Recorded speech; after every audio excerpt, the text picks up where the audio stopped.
I want to do a quick live, about what babysitting a foster child taught me. I've learned so much, and I've been doing it since 2015. Um, so it's part of my life, and I don't really talk about it much, but I'm going to talk about what babysitting a foster child taught me, and the lessons I've learned. The first one is unconditional love. A baby, babies are healers, and it was such a good experience for me. And I thought I wasn't ready. My dad passed away New Year's Day, 2015, and I felt like I wasn't ready. I felt like I was just not ready for all that, and I felt like I had no love to give. I felt empty.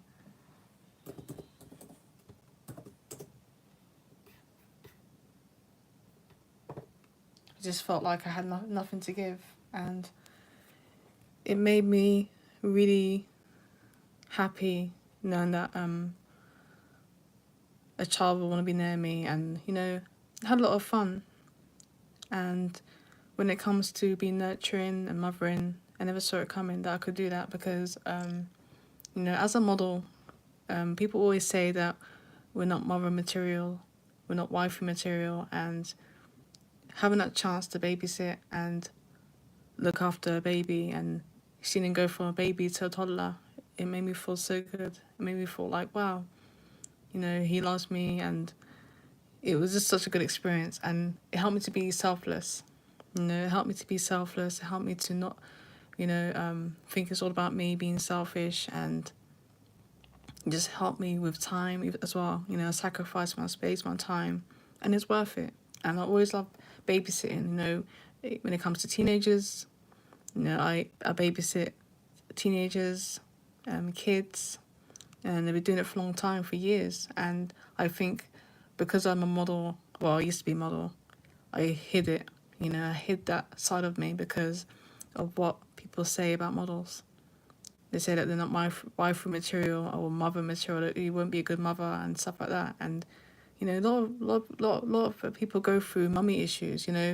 People go through mummy issues and they feel like they can't be mothering, they can't be nurturing because they have the relationship with their mother.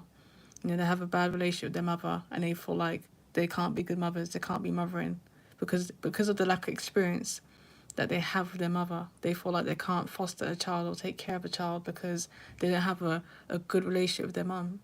They don't have a good relationship with their mum, so they feel like they can't be nurturing, they can't be good homemakers, and they can. And it shows that when you go through trauma and bad experiences, you can get through the other side. It doesn't mean that you will never be a good mother because of what people say, because of the trauma they've been through. Maybe they had bad role models, a bad influence. But I realized that it's just when it comes to nurturing a child, it's so important to go to therapy, have self-care, take care of yourself, and make sure that you get support because it's not easy. It really isn't easy. And sometimes when it comes to ministry and church and sometimes they just look down on fostering. They don't think it's important, and they just say, "Oh, focus on church and this."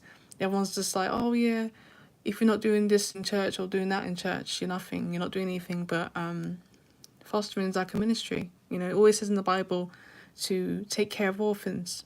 It always says in the Bible to take care of orphans. So when people downplay it and make it like it's nothing, you just can't take the criticism seriously.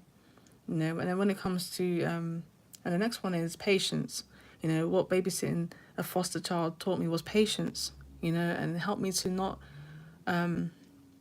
take it personally. There's certain things happened when it comes to foster children. It's out of your control. There's certain things you can't control. You got to let go of control, and not take it personally if things don't turn out the way you wanted it to be. I had to let go of control.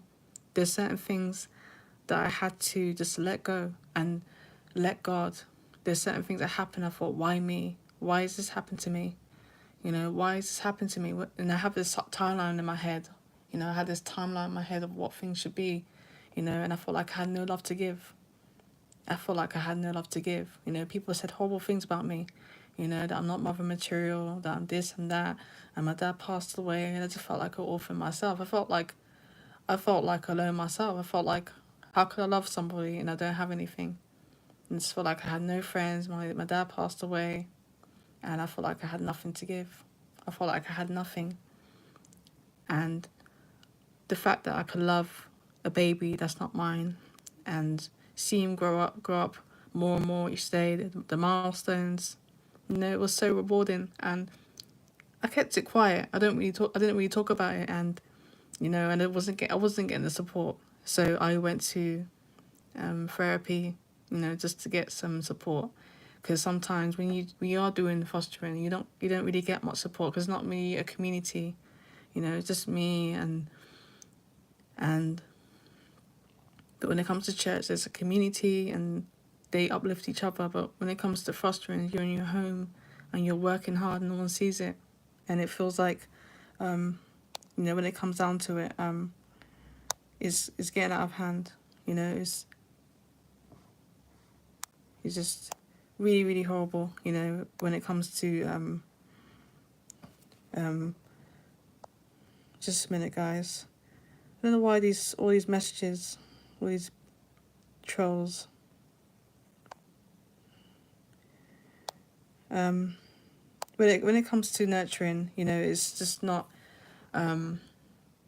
something to take lightly. Because some people feel they don't feel seen. They're working hard and they're taking care of kids, and it's kind of a lonely. It gets very lonely. It gets really lonely. You feel like no one understands. You go to work, and you feel burnt out. You go to work and you're trying to balance work, you're trying to balance babysitting at home, the home life, and trying to do it all. And I just don't think there was any, empathy there. Sometimes when it comes to working and you have a job, you're babysitting, you do all these different things, and sometimes you won't get support, and you will feel like there's no community to say, oh, you're doing a good job, you're doing well. But when it comes to ministry within the church, you get rewards, people see you doing your thing, and it's more visible. But when you're at home, sometimes it can get really lonely, and you feel like you want support. You want people to say you're doing a good thing. You're sacrificing your home, you're sacrificing your space, and you're just working very hard for hours and hours, and no one's saying well done. And this is where prayer comes in. When you're praying, and when you're praying, and you're just doing God's will, and you're getting strength from God. Because sometimes it's gonna be a time where you feel so lonely. The spirit of rejection might make you feel like, oh, you're nothing, and you're left. It's just it's getting out of hand.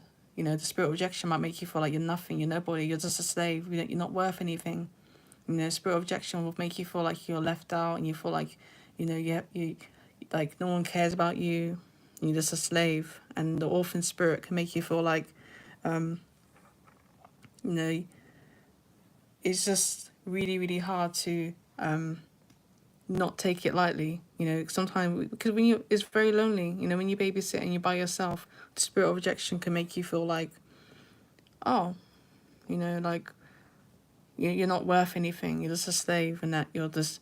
And there's gonna be times when you might feel like jealousy. Like if you're a foster child, like or your parents are a foster parent, and they do fostering, you might feel left out, and you might feel like your mother loves your brother more or sister more. You might feel like you feel left out. And that orphan spirit and that spirit of rejection can make you feel like you're nothing, that you don't mean anything, that you might as well die. Well, that's horrible stuff like that make you feel like, you're nothing and you don't bring any value. And you might try to perform for love, but don't do it. You don't have to perform for love. You don't have to perform and try be something to impress people. We're all unique. We're all unique, and when you're doing good things, God appreciates it.